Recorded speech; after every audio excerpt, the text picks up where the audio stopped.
commissioned by the TK Institute for Bearded Men. And we surveyed, I don't know, 8 to 10 people. That many? Yeah, 8 Where'd you find those 8 to 10? On the street. Okay. Usually with beards. Yeah. Somewhere in Northwest Washington, maybe near your house? Close. Okay. Within, I don't know. Right next door in the men's clubhouse? No, it was just guys, walking their dogs on the street. But it's a real commission study. Welcome to PTI, boys and girls. In today's episode, Jimmy Butler makes his Sixers debut. Tracy McGrady thinks Carmelo Anthony should retire. And Mike and I do a little role play. But we begin today with the public one-game suspension of Draymond Green by the Golden State Warriors. This stems directly from the dust-up between Green and Kevin Durant the other night that both of us didn't think was a big deal. Oops. Well, apparently it's a very big deal. Wilbon, what do you make of this? It's a very big deal. Tony, I still don't really know what to make of it. I mean, sometimes, and we don't do this very often, because we're supposed to have answers here and strong opinions, and sometimes I take a step back if I know the people involved, like Bob Myers, the general manager of the Golden State Warriors, who just seems to get it all right. Like almost all the time. I don't think he got this one right. But yet, when I heard this yesterday, but I'm just saying, he's a guy that gets the benefit of the doubt from me. Okay. And then I heard this and I'm like, wow, this is like you've chosen one over the other. Like you have prioritized Kevin Durant and his feelings over Draymond Green and whatever feelings he may or may not have. And these guys are equally, to me, valuable. Draymond Green is not as technically skilled, as good as Kevin Durant. But they are as necessary each one is as necessary to the team as the other. I'm confused. I'm not confused. You're not? I'm stunned by this. I am absolutely stunned. Why would you do this? Why would you publicly humiliate a guy who's been a part of all your championship teams? I grant you he's a hothead, but he's not a villain. This is a guy who everybody refers to as a glue guy. This is not the, but a most valuable player on your squad for a long period of time. He's a tremendous player. There's only one explanation. This was done to placate Kevin Durant. But in the meantime, that's the only explanation. Does that mean you somehow offend Draymond Green, who doesn't seem to be as sensitive about these things? Because Draymond Green is a guy who mixes it up verbally and then lets it go, it seems to me. Mike. And so now this is a situation. I don't know about humiliate. That might be a little overstated. No, you have humiliated him. There's got to have been other ways to do this. What? You could have fined him. You could have kept him out of a game and said he was getting rest. No, what you did here was say to Kevin Durant, we know you're going to be a free agent, and we really want you. And maybe we don't want the other guy as much. They want to offend Kevin Durant, and that's fine. I think it's a terrible managerial decision. Do you think it's going to deep six the Golden State Warriors? I don't think it is. I think it could. I think it could in this particular case. I'm stunned that Steve Kerr is putting himself in front of this as well. Managerially, this is the wrong thing to do. Here's the only other thing, again, Bob Myers and Steve Kerr, Tony, they've gotten it right. So what I'm thinking is, again, in giving them benefit of the doubt here, there might be something else that is attached to this that we don't know about that they're not making public. I'm not going to sit here and say I know all the answers and these guys are crazy and stupid, because they're not. If you don't keep Kevin Durant, this is to keep Kevin Durant. If you don't, and if you have Draymond Green so upset that he wants to leave too, then it is possible that you are tubing one of the great teams of all time. Did you say we're in a different context, sort of Andre Iguodala says, all these great things come to an end? I don't expect that yet, but they do. I mean, Shaq and Kobe, they have enough talent. They have enough talent, even if they don't like each other, to win this year. The Lakers had won 5 championships, and they'd won 2 of those. They were working on their third one. And Shaq and Kobe, nobody would have said that would blow up and they wouldn't keep winning, but they didn't. Mike, this is a public repudiation of the actions of Draymond Green. Publicly. It is. I don't think you have to do that. Maybe you do. Jimmy Butler time, Tony. So get happy right now. Change your mood. Not happy. Butler makes his 76ers debut tonight in Orlando.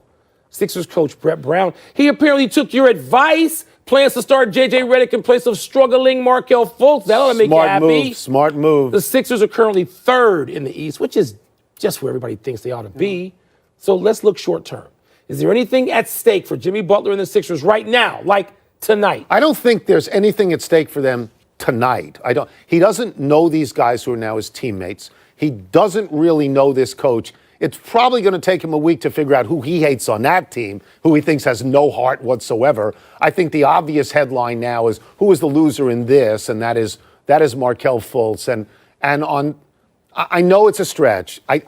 I can't get Nathan Peterman out of my mind. Get him out of I know your it's a mind. stretch, but I think Markelle Fultz is now in the land of broken toys, and I think he probably has to go somewhere else with someone else who thinks they can fix him. Maybe. I don't disagree with that. I'm going to deal with the Sixers right now as they Okay. are with Jimmy Butler. When you put Jimmy Butler in that lineup, a two-way player. Got to be one of the 3 or 4 best two-way players in the league. Tony, I look at the Sixers. They ought to have a bounce from this. And getting J.J. Redick back in the lineup where he ought to have been, considering what he does and what the league values now, right? It values shooting. It values deep shooting. J.J. Redick's as good as that. As a veteran, it helps Jimmy Butler get free. It doesn't just help Jimmy Butler. It helps the team. Jimmy Butler don't need J.J. Redick to get him free. Jimmy Butler was playing on teams that didn't have anybody like J.J. Redick, and he still averaged 20 points plus a game. Well, when like neither of your guards shoot from outside of 10 feet. You need J.J. Redick. That's exactly so what they I'm saying. got 4 guys on the floor we think are pretty good. Yeah. I don't think they're better than Boston. I don't Maybe think not. they're better or as good as Maybe not. Toronto. But I'll tell you what changes But- now. Because Jimmy Butler is a high-profile player, and he's an all-star. And that changes things now, and it changes something subtly in that locker room. Jimmy Butler becomes a very big guy there. Yeah. They have 2 young stars who are young. Yep. They are young. How will But they Embiid has stature already. How You know will he they does. react? What is their maturity gotta work it level? out. If Embiid believes that he's the big cheese, will he have any resentment towards Jimmy Butler? Maybe. These things, we've seen this on other teams. Yeah. So we need to see how that works out. And for the first time, there is actual pressure on Brett Brown. See, there is it pressure on him. But Jimmy Butler has proven himself enough to a level, Tony, where I would think that some of these guys watching, and particularly over the last couple of months with this dispute with Minnesota, they got to think in Philadelphia, where they know how good Boston is. They know how good Toronto is. We need this guy. They do. They do need him. really good player. In Minnesota, they have somehow stupidly convinced themselves they didn't need him. Again, how will the young star players on that team react to this Back guy? and ride for The him. latest college football playoff rankings were unveiled last night, and the entire top 10 was exactly the same as the week before. So in the absence of any movement to talk about, the conversation has turned to this scenario. What happens if Georgia beats Alabama in the SEC championship game? Wilbon, what is your 4-team playoff then? Well, Tony, it entirely depends. Suppose Georgia crushes Alabama, and suppose Notre Dame and Michigan don't lose. They win out. Then guess what? Georgia's got to go over Alabama. Otherwise, why play each other head to head? And then Alabama is the brokenhearted team because we've all gone through the season saying they're the best team. They're the only great team in college football. I certainly You have believe that. Alabama out. If Georgia just punks them. What's the number? What's the number for you? I don't know. Suppose it's a dominating 28-14 game, and they really beat them by 2 touchdowns on a neutral site. And again, Notre Dame and Michigan would need to win out. Okay. So I believe that if Georgia beats Alabama, Alabama is still in. Because we have seen Alabama with 1 loss get into playoffs and seen them with 1 loss win the championship. Who's out? I'll get to that. I think Georgia is obviously in at that point. I think the SEC is the best conference. Who's out? I will get to that. Give me. Clemson is You're in. stalling. Clemson is in. Okay. Notre Dame is in. Michigan's out. Michigan's out. Michigan's beating Notre Dame. Have they beaten Oh, Notre no, Dame? Notre Dame beat Michigan. That's why they're out. Wait, so on a head-to-head But if Michigan, this year, not last year, this year on a Michigan will have head-to-head. won 11 straight games. But the game they lost was to an It's the unbeaten opener. team. Yeah, to an unbeaten team. To Notre What Dame. about which beat your Alabama's teams. loss doesn't count? Alabama gets in, Mike. Why?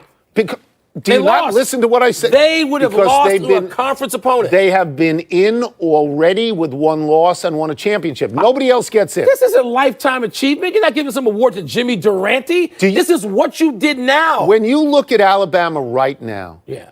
do you think they're a great team? They don't Because I lose. do. If they lose, they're not a great team.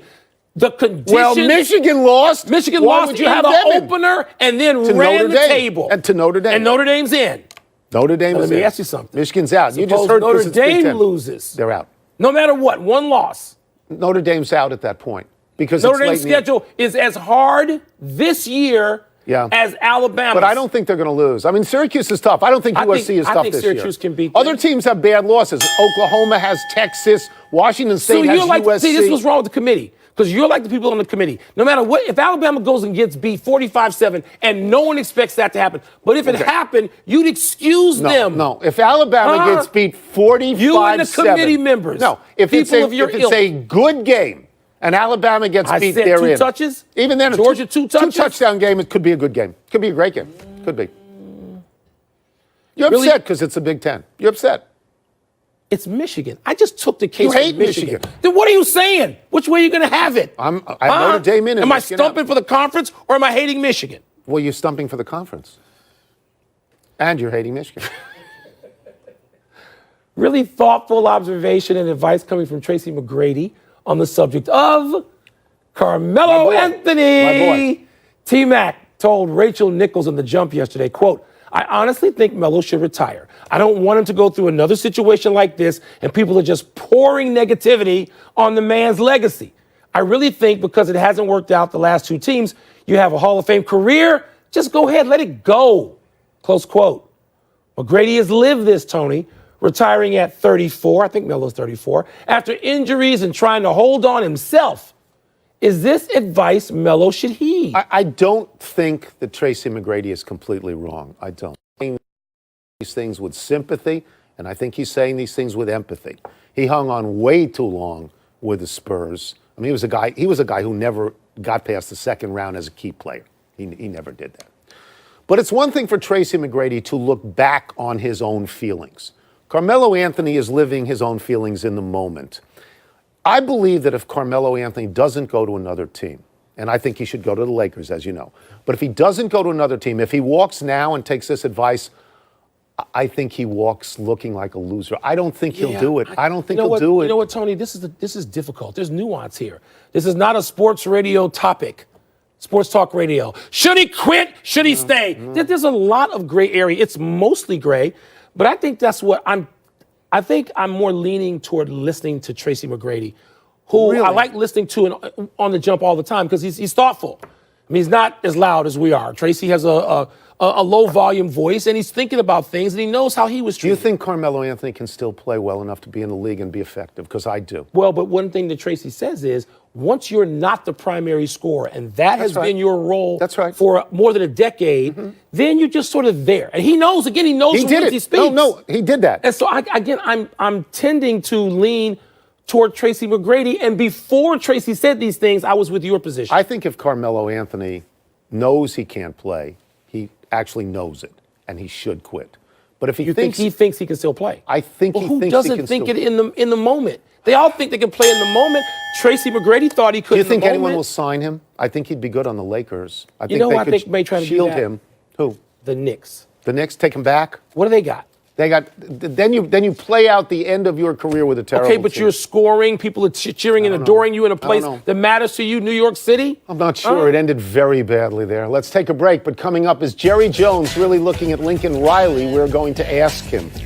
And does Tom Brady feel like he is getting older? We're going to ask him too. Well, because role play. He is getting older. I'm fascinated by the Durant and Draymond Green stuff. I think this poisons the team. When a customer walks in... Foremost, one of your all-time faves. Right. You're Jerry Jones. Good. Do you really have your eye on Lincoln Riley? Lincoln Riley, the college guy? Yeah. Why would I want a college guy from Oklahoma when I've got a pro coach right now in Jason Garrett? He ain't winning. Jason Garrett has been my coach since 2010. I love Jason Garrett. That's why he's my coach. I mean... You're not winning, Jerry. Well, it's obvious we're not winning anything, but it's also obvious I love the guy. Just give me about 4 to 6 more years to figure out how I really feel about Jason Garrett. That stadium will be empty. The big criteria for Lincoln Riley is that he developed Baker Mayfield. How many playoff games has Baker Mayfield won? None is the answer. How many has Jason Garrett won? One. My guy has won one. So why would I go backwards? Well, I mean, why do you think I want to get rid of Jason Garrett, who's been with me for so long? Keep him 10 more years. I'm a deliberate guy. I'm not flighty. No, I guess not. You rolling all right on a Greyhound bus. Who am I? You're Tom Brady. There are whispers that you're getting old. Whispers? What do you have to say about that? Well, you know what happens. You know, the ball flutters a little more. You see how many times I've thrown it low and outside on those outs, Tony? I mean, that's a little disconcerting. I don't make decisions as quickly as I used to. You know, I mean, it's a difficult thing now when you get to be 41 and you're still beating everybody's brains out, huh? You and can't go home look to at Giselle. that. You can't What do these catch other and people run. got to say? You can't catch and run anymore. Any of those 25-year-olds got that at home waiting for them? You can't drift out of the backfield and catch and run. I never could drift. I couldn't drift when I was in Michigan. How long? What are you talking about? How long are you going to go, Tom? 45, 50? Yep, 50. Who's catching me? Anybody out there? Yeah, Baker Mayfield. You think he's going to break my records? Not Drew yet. Brees can throw for all the yards he wants. He's got one Super Bowl. Yeah. He's got one. I got how many? Tell me. One more time. 5, I believe. Thank you. I believe you got 5. Old and getting a 6. Tell me who I am. You are Alex Cora. Yeah. How do you feel about losing the Manager of the Year award to Bob Melvin? I'm fine with Bob it. Melvin. I'm fine with Who it. does Bob Melvin manage? Why should I get this award over Bob Melvin? What did I do? I took a job I'd never had before. I won 108 games in a regular season, and then I won the World Series. You know what Bob Melvin did to win the award? What? He lost a wild card game. Bob Melvin's a genius. He must have managed He's got no great. resources. Must have managed His payroll is about $1.97. He has won 3 different Manager of the Year Does a good awards, job. and you can't name any team that he ever won for. I went through the playoffs, the 3 best You got teams. the resources. I went through the Yankees. I got went the through money. the Astros. I went through the Dodgers. And they gave the award to Bob Melvin. Are you one of us who just does what I the killed GM those tells teams. you? I beat their Are you brains managing out. by the numbers, Let me tell by you the this. analytics? If Is that I what win you're the World doing? Series next year, they'll probably give this award to Bill Melvin. I don't know who that is. How about Harold Melvin? I And know the you know Blue Harold. Notes. I know you know Harold Melvin. Who am I? It's a hard name for me. You are Tua Tagovailoa. Tagovailoa. What do you think of your coach's decision to start you against the Citadel? Tony, first start me off by telling me, look, Nick's, he's not here, is he? No. Where's the Citadel? The Citadel, I believe, is in South Carolina. Is it South Carolina? But it's 1 AA. What is that? Well, it's Is that FCS? It's BCS? PBS. PBS. I think Okay, it's that's PBS. PBS. What is he doing? I I don't mean, know. people think Tibbs is tough on players in the NBA. Nobody's tackling Tibbs' players around the knees. Let me just tell you this. If I win this year, I'm going to take the next season off, prepare for the draft. I can go up and get one of those $1 million internships at New Balance. And I'll say, Nick, how you like me now? But here's what Nick did. What? Nick plucked you from the sidelines in a championship game. Now, you rewarded him, but Nick gave you this opportunity. You remember the movie where Eddie Murphy starts out in one of the opening scenes and he says, I got legs, I got legs. Trading places. I'm not going to have legs. Role play is over. Was it good for you as it was for Tua? Let's take one last break, but still to come. What should we expect to see out of Duke tonight? And is Lamar Jackson...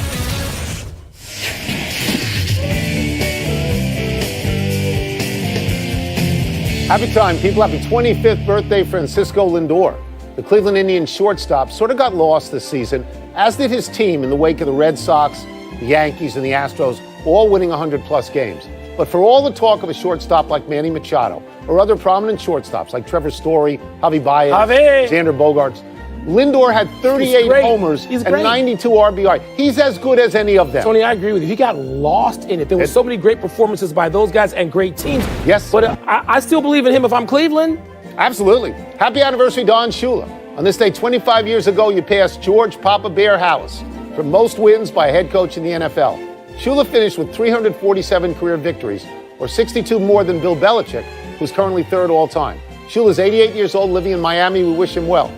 Mike Shula was 65 when he quit. Belichick is 66 now. Do you think he'll pass Shula? Even if he's rolling, he could need 6 more years. That's what I think. I don't know that I expect him to pass Don Shula, Tony. Happy trails to a save by Jacob Markstrom. The Canucks goaltender allowed the Islanders' Tom Kuhnhackl to score this barehander from his backside. You can see Kuhnhackl falling over as he hits the puck that finds a sliver of daylight between Markstrom's blocker and the post. Our research indicates that Alex Ovechkin once had a goal like this, and to fill time, we are going to show it to you. Well, we just did. Can't recognize him in those unis. Oh, the old but everybody seems like once a year there's an on his back. It's a great looking goal. It's a sweep. It's a great. It takes great skill and balance. One correction: it's the island of misfit toys, not the land of broken toys. My apologies. You get the point, don't you? Toys. Big finish. Poor toys. Joe Flacco missed practice with a hip injury. Lamar Jackson time? They're 4-5. They seem a little bit desperate. It's a whiff of desperation. Maybe so. Joey Bosa returned to practice with the Chargers for the first time since August. Big deal? He's really good, and they're already pretty good. They get better. Vivian Stringer of Rutgers got her 1,000th win last night. Your thoughts? Tony, she has been to 4 Final Fours and won at Iowa, and Rutgers been in the Final Four. I know nobody's Geno and Pat Summitt, but Vivian Stringer way up there. Yes. Eastern Michigan at #1 Duke tonight. What do you expect? I expect Zion Williamson highlights. I expect Duke to win. That's what I expect. Yeah. Midweek action. Buffalo and Northern Illinois, both 6-0 in conference. Both are in action. Will both win tonight? Maybe. I root for Northern Illinois when they're not playing my people. Because they We're out got of a lot time. of my people. You people. Chicago We'll kids. try and do better the next time. I'm Tony Kornheiser. I'm Mike.